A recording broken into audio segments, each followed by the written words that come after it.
Bismillahirrahmanirrahim. Alhamdulillahi Rabbil alamin. Wa bihi nasta'in ala umur dunya wad din. Nastaghfiruhu wa nastahdihi wa natubu ilayhi wa natawakkalu alayhi. Wa na'udzu bihi min shururi anfusina wa min sayyiati a'malina. May yahdihillahu fala mudilla lahu wa huwal muhtadi.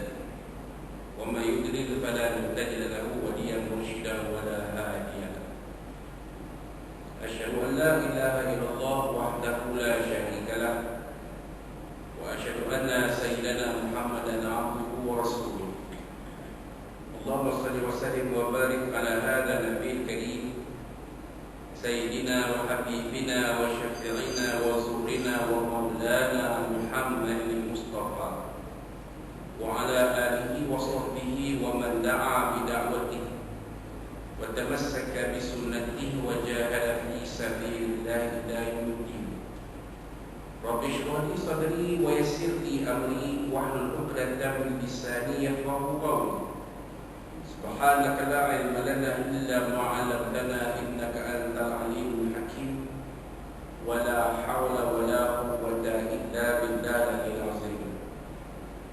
اللهم افتح علينا حكمتك وانشر علينا من خزائن رحمتك يا أرحم الراحمين.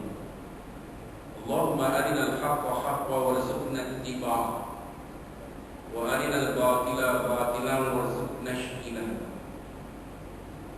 Allah Subhanahu wa taala fi Kitabil Aziz, a'udzu billahi minasyaitonir rajim. Wa in kuntum fi raibin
syukur kepada Allah Subhanahu wa taala. Sekali lagi kita telah sama-sama mendengar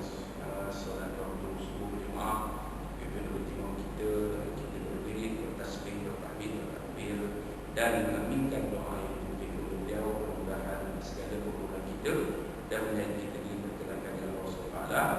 Kita tetap dalam kebaikan Allah SWT, diberikan kesihatan, keafiatan, dan dijauhkan dari kita sebarang pada bencana musibah, segala wabak penyakit, terutamanya wabak COVID-19 yang nampaknya masih lagi berada di sekitar kita.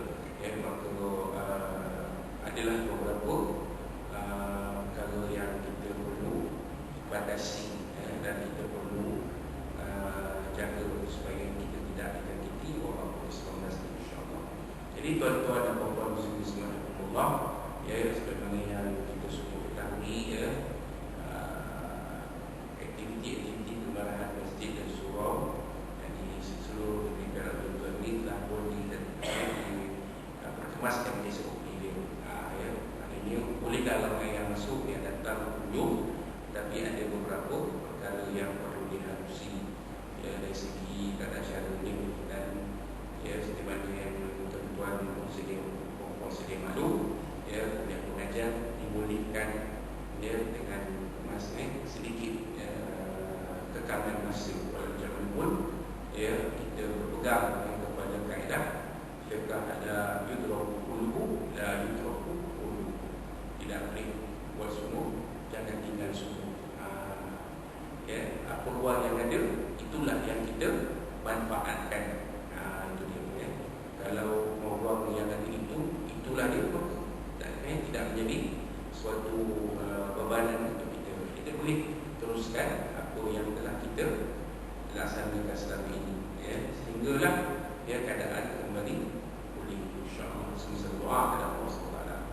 Jadi tuan-tuan dan puan-puan muslimin sekalian, tanpa mengingatkan masa dalam keterbatasan masa kita ini, kita teruskan pengajian kita berbuah menunggu di asbab nuzul berkaitan dengan tafsir ayat Al-Quran, ayat yang 22 dan 23 dan 24 surah Al-Baqarah yang kita bacakan pada awal-awal tadi.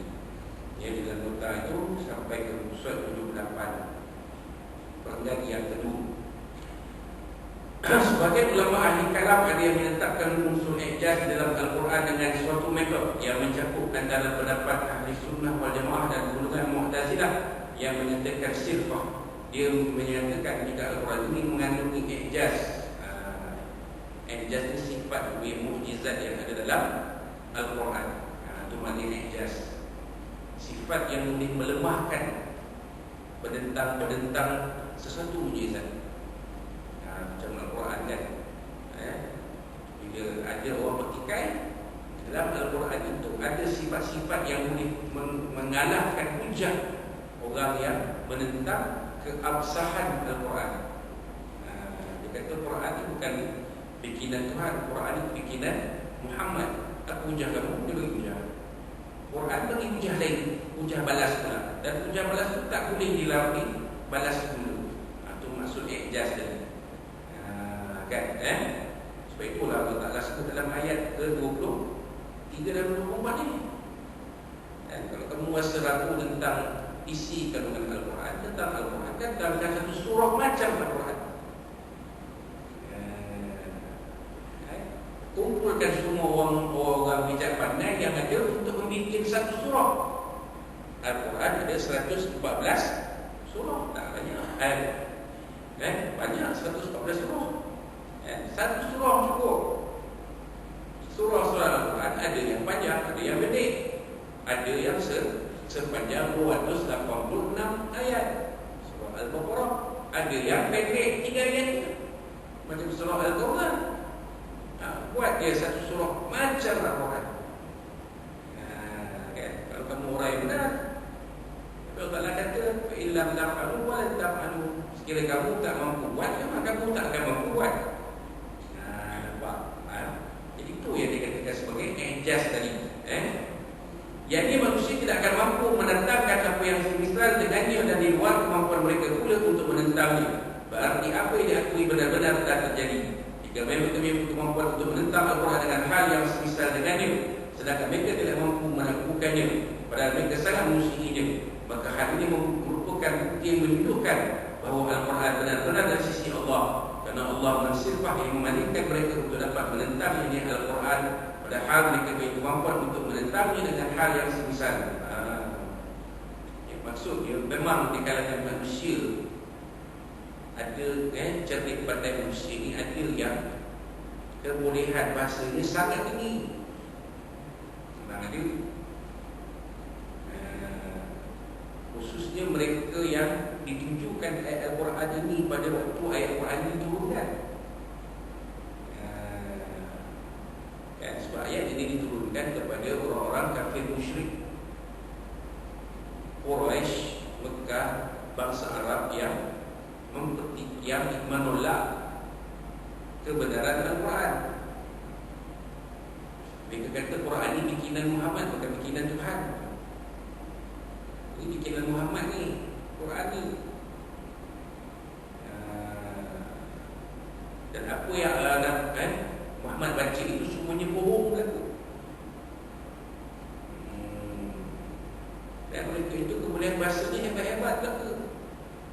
Kalau kita baca macam saya sebut dalam kuliah sebelum ini, orang Arab pada zaman Jahiliyah, zaman Nabi sebelum kedatangan Nabi SAW, mereka ini penyair-penyair, bertanding syair, bertanding sajak, bertanding puisi. Puisi yang menjadi juara digantung di Kaabah selama semusim. Selama semusim haji, musim depan. Mana pula yang menang, yang itu tak gantung. Dipertandingkan di pasar-pasar Arab, di pasar Uqas, di pasar Zulmajaz. Kalau sekarang ni, kalau sastra Melayu ni dia panggil sayembara. Orang Arab pun ada juga sayembara ni. Zaman-zaman Hijrah ni.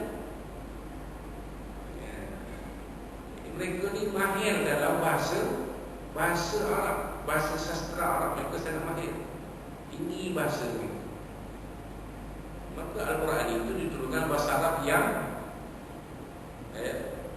bahasanya sangat tinggi. Manusia biasa pun tak boleh buat macam Al-Quran. Betul, Allah Ta'ala jabar. Kalau kamu rasa Quran ni tak betul, bikinan Muhammad, bab mai sini satu surah macam Al-Quran. Kerana kamu semua bijak pandai, kumpulkan semua ahli sastra yang ada selain dari Allah SWT.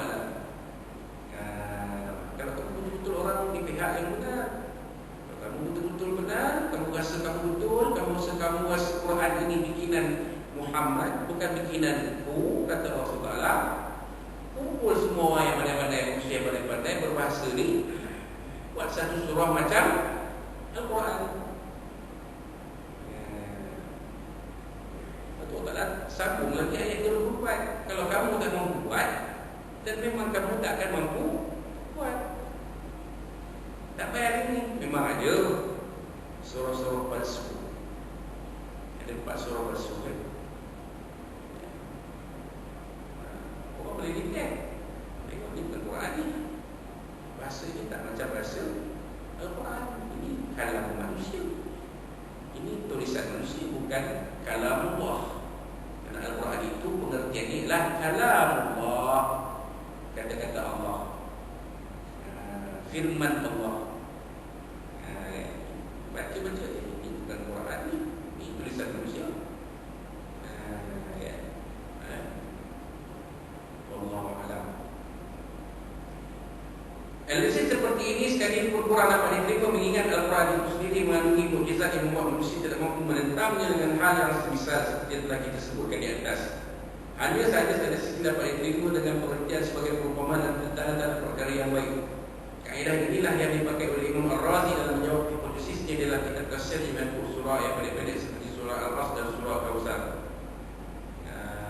Memanglah macam saya sebut dalam kuliah yang lepas, Musailamah Al-Kadzdzab pernah membuat satu surah pendek. Bahawa cabaran Allah Ta'ala dalam hidup ini cabaran umum. Fa'tu bi suratin min mithlihi. Allah Ta'ala tak kata berapa panjang surah nak dikarang. Ayat berapa banyak, tak ada. Allah Ta'ala bagi cabaran yang umum saja. Perkataan bi suratin itu, surat itu sendiri pun sifatnya umum, sebab dia guna Surah ini isim nakirah. Isim nakirah ni dia umum. Panjang pendek so ganti lagu lah.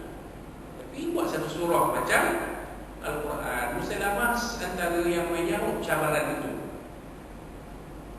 Bila Musailamah dengar dibaca surah Al-Fil, kita dah sebut sebelum ni. Bismillahirrahmanirrahim. Alam tara kaifa fa'ala rabbuka bi ashabil fil alam yaj'al kaydahum fi tadlil wa arsala 'alaihim tayran ababil tarmihim bihijaratin min sijil faj'alahum ka'asfin ma'kul. Itu surah Al-Fil kan? Kalau dulu dibagi setelah surah Alam Tara Kaifa, sebut surah Alam Tara Kaifa, tahu kita. Sekarang budak anak cucu kita sekarang dia sebut surah Alam Tara Kaifa, terdiam juga surah Alam Tara Kaifa. Baca surah Al-Fil, belajar dulu satu-satu. Kaedah mengaji itu dah lagi. Dulu kita mengaji pakai mupadam mupadam kan. Tinggi keluar rancangan mupadam diajar oleh almarhum dan Sri Ustaz Abu Hasan Azhari daripada Bidang mungkin sampai Warna enggak ngaji mengaji. Kasih almarhum ni antara qari-qari kita yang menyebut Al-Quran dengan lahjah Arab yang fasih. Itu sampai ke hayat jadi hakim tilawah Quran kebangsaan dan antarabangsa. Orang Arab pun tak disprim ke. Allah Ta'ala kurniakan suara yang merdu, suara yang baik.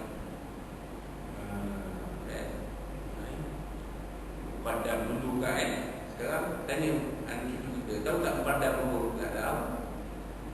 Tahu ni Iqra. Iqra tu bukan kita punya, Iqra tu negara seberang punya. Kita tinggalkan apa yang ada pada kita, kita ambil apa yang di seberang punya. Kita cerdik ni, kita buang cerdik. Rosak dia sekarang. Kita ada pada kita ni yang kita pakai bertahun-tahun daripada untuk nenek kita sampai anak kita padam. Sampai cucu kita diganti dengan benda yang orang punya. Benda yang ada kita pertahankan. Ini silap itu. Silap kita.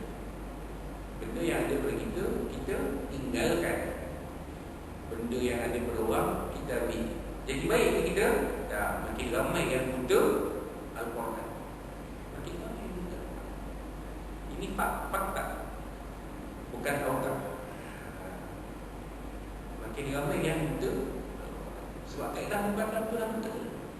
Ada NTA, ada bawahi, ada dapat ibu ngajar meja itu seumpama belajar matematik dengan formula. Nak belajar nak pandai matematik kena tahu formula. Jadi nak pandai baca Quran kena tahu mengeja. Basin bawa basin mati bawa bismillah dalam satu bawa min lam yatala bismillah. Ya kan? Mengeja tu lah. Pandai tak pandai cerita terus lah, tapi tahu dah sikit mengeja. Contohnya kita sekarang suruh mengeja. Mana tu? Apa data itu. Itu saya tulis dalam buku saya. Bila ada orang tahu pada guru ni, saya tulis masuk volume tu ni. Harap JAKIM dan KPM Pelajaran Malaysia kembalikan mukaddam ke dalam pengajaran Al-Quran di sekolah. Kembalikan lagi. Kerana Iqra terbukti gagal. Kita dulu mengaji mukaddam tak ramai yang buta Al-Quran. Sekarang mengaji Iqra ramai yang buta Al-Quran. Anak-anak kita juga itu so baca.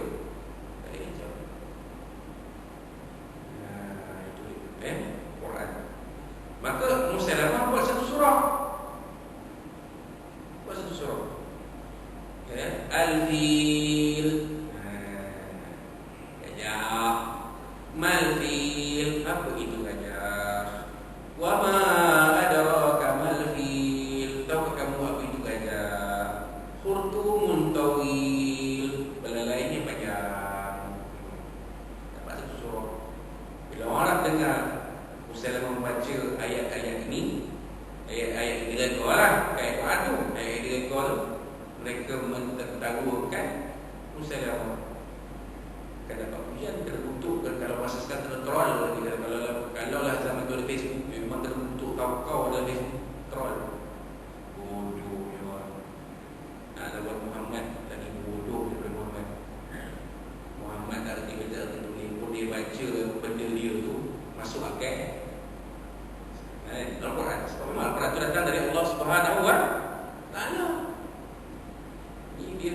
baca ayat dia mengangguk cerita pasal belalai gajah panjang macam orang bodoh tadi. Tu kalau zaman troll ada zaman tu, memang ketawa kan. Jadi terbukti cara Allah Ta'ala itu illam taf'alu wa la taf'alu. Maka Allah Ta'ala sambung dengan ayatnya, fattaqun nar allati waquduha an-nas wal hijaratu 'iddat lil kafirin. Maka bila kamu tahu kamu tak mampu buat dan kamu tak mampu buat, apa yang perlu dilakukan? Fattaqun nar. Takutlah kamu kepada neraka Allah yang bahan bakarannya ialah an-nas, manusia, wal hijarah, dan batu-batu berhala. Ini Allah Ta'ala sebut. Esok dalam neraka esok bahan bakaran dia ialah manusia dan batu-batu berhala. Tak ada pakai minyak ke apa, tak ada alang-alang keluar minyak, petrol ke minyak diesel, tak ada. Esok dalam Al-Quran, dalam neraka bahan bakarannya ialah manusia, ahli neraka itu sendiri, dan batu-batu berhala. Kenapa? Kerana batu-batu berhala itulah yang kamu sembah ketika di dunia, bukan aku. Maka batu-batu berhala itulah yang akan membakar kamu semua di dalam neraka. Itu maksud dia. Iddat lil kafirin. Memang disediakan neraka itu untuk orang-orang kafir. Nabi bersabda orang kafir, kalau kamu dah tahu kamu tak mampu buat dan kamu tak mampu buat, takutlah kamu dalam neraka Allah. Takutlah. Maka baliklah kamu kepada bertuhankan Allah. Jangan bertuhan kepada selain Allah. Pasal Allah, kalau kamu bertuhan kepada selain Allah, nanti tempat kamu dalam neraka. Neraka ini bila kamu masuk, yang membakar kamu nantilah manusia-manusia yang bersama kamu dalam neraka itu, dan berhala-berhala yang kamu sembah selain aku, kata Allah Subhanahu wa taala. Jelas kan itu? Itu dia tuan. Sebagai akhirnya pas sikit je di bawah. Jadi maksud dengan al-waqud ialah sesuatu yang dicampakkan ke dalam api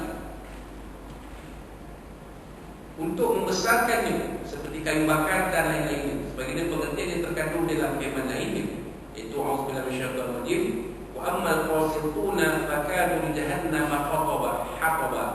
Sofazim, maksudnya ada orang-orang yang menyimpang dari kendaraan, mereka menjadi kayu api bagi neraka jahannam. Ayat 12 surah Al-Jin. Rasulullah telah berfirman pula, Rasulullah SAW, innakum wa ma ta'buduna min dunillahi hasabu jahannam antum laha waridun. Maka sesungguhnya kamu dan apa yang kamu sembah selain Allah adalah makanan jahannam, kamu pasti masuk ke dalamnya. Ayat 8 surah Al-Anbiya. Jelas. Jadi kita kalau menjadi tafsir, ada satu kaedah tafsir namanya Tafsirul Quran bil Quran. Mentafsir Al-Quran dengan ayat Al-Quran yang lain. Ayat ini saja. Dua ayat ini diberi oleh penyusun pengarang tafsir. Dua ayat kalau tak ada lagi. Orang yang menyimpan dalam kendaraan, jadilah mereka bahan bakar neraka. Jadi kita jangan menyimpang dari kebenaran. Jangan menyimpang dari kebenaran. Kita pegang akidah Ahlussunnah wal Jamaah, selalu tak pakai pesan. Jangan duk nak pegang Tuhan duk atas langit, jangan. Itu akidah yang menyimpang dari kebenaran. Jangan. Duk fikir Allah ni dia ada mata, ada telinga, ada tangan, ada kaki, tapi tak sama macam makhluk. Itu pun menyimpang dari kebenaran. Mana boleh Tuhan ada sifat makhluk? Jelas dalam surah Al-Ikhlas, surah Allah, wa lam yakul lahu kufuwan ahad. Jelas tak boleh kita serupakan dengan Allah dengan apa pun dari makhluk-makhluk ini.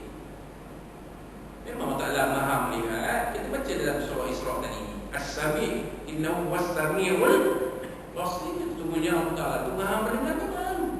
Allah Ta'ala Maha mendengar tapi tak perlu telinga. Kita ya tak ada telinga, pekak aja tak dengar. Al-Basir, Maha melihat. Allah Ta'ala Maha melihat tapi tak perlu mata. Kita kalau tak ada mata, mengaku kita buta. Macam kisah selamat, ni orang buta. Kata mak comi, ya, tak nampak. Allah Ta'ala tak perlu tu semua. Nampak. Itu dia, tuan ya. Itu dia Allah Ta'ala sebut. Jadi kita akan uraikan di situ. Daripada situ kita akan uraikan. Ya, akhirnya yang dimaksud al-hijarah dalam surah Al-Baqarah inilah batu pemantik api yang sangat besar, hitam keras dan berbau. Batu jenis ini paling panas jika dipanaskan. Semoga Allah Ta'ala melindungi kita darinya. Ini batu ni yang dia akan jumpa dalam neraka nanti, al-hijarah. Yang Allah Ta'ala tunjukkan akibatnya dalam surah Al-Fil yang kita baca sebentar tadi. Apa dia? Tarmi'in bihijaratin min sijil. Burung ababil itu melontarkan kepada mereka batu-batu dari sijil, dari neraka. Apa jadi mereka tentera perang ni? Wa ja'alahum ka'asfin ma'kul. Jadi tentera perang ni seperti kain daun-daun yang dimakan ular. Dia harus spot. Itulah dia weapon of mass destruction atau senjata pemusnah besar itu. Taklah tunjuklah dalam itu. Itu dia tuan. Jadi kita akan sambung daripada situ. Apakah yang diuraikan oleh ulama-ulama tafsir tentang al-waqud dan al-hijarah? Perenggan yang berikutnya. Abdul Malik bin Mas'ud Az-Zawrad meriwayatkan dari Abdul Rahman bin Musabi dari Amr bin Maimun dari Abdullah bin Mas'ud radhiyallahu anhu. Kita akan sambung dari situ. Boleh sambung ini, kita dah sampai masa ini. Cukup 30 minit. Dua-duanya sekali cukup 30 minit. Begitu. Jadi insyaAllah kita akan sambung pada 21 Mac 2021 daripada perenggan ini. Jadi tuan-tuan tinggal minta balik, tengok cek. Kalau tak dan yang ini tak sempat ini, tengok petang-petang sikit ke malam sikit ke ada rakaman video, boleh cek, boleh tengok. Itulah bolehnya video, rakaman video tu. Lupa kita cek balik, tengok balik tak mana berhenti. Tak dapat datang hari ini, bulan depan esok nak sambung balik, tahu dah mana berhenti. Jadi insyaAllah kita akan bertemu kembali pada 21 Mac 2021. InsyaAllah kita menyambung tafsiran ayat yang ke-20 24 surah Al-Baqarah. InsyaAllah kita akan bertemu pada waktu yang telah disebutkan peringatan ini. Jadi itulah sebanyak yang kita boleh kongsikan pada pagi ini. Mudah-mudahan kita kongsikan pada pagi ini bermanfaat untuk kita bersama. Boleh kita tidak pada daripada kita mati berdoa kepada Allah SWT dan kita bersama dan kalau ada pesan kata berintikasan bahasa dan juga jalan semua kata semua dari Allah SWT dan Nabi SAW dan dari Tuhan dan Allah sekalian. Dalam sekali saya mengucapkan kepada Tuhan dan Puan selamat menyambut kedatangan hari Nabi Sulaiman Mi'raj, mukjizat yang mukjizat terbesar dikurniakan kepada Nabi SAW selain Al-Quranul Karim. Jadi mudah-mudahan Allah SWT akan memberikan kita manfaat daripada bagian lain daripada istighfar yang insya-Allah. Jadi itulah untuk setakat ini. Wallahu subhanahu wa ta'ala kita akhiri kuliah kita pagi ini dengan tasbih kepada Allah.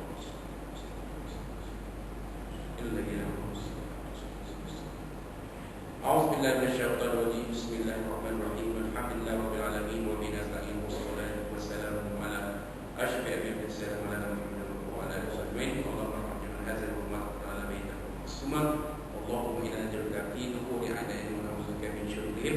Allahumma qad syarrahum wa farid minhum wa shaddid man tawazza wa tasma min kalami ya qahhar ya jabbar ya Allah ya Allah ya Allah. Allahumma inna kitab wa jasa wa al-asbi wa sallallahu alaihi wasallam. Rabbana zidna ilman wa zidna fahma ya akramul akramin. Allahumma fa'alna balagha wa niqam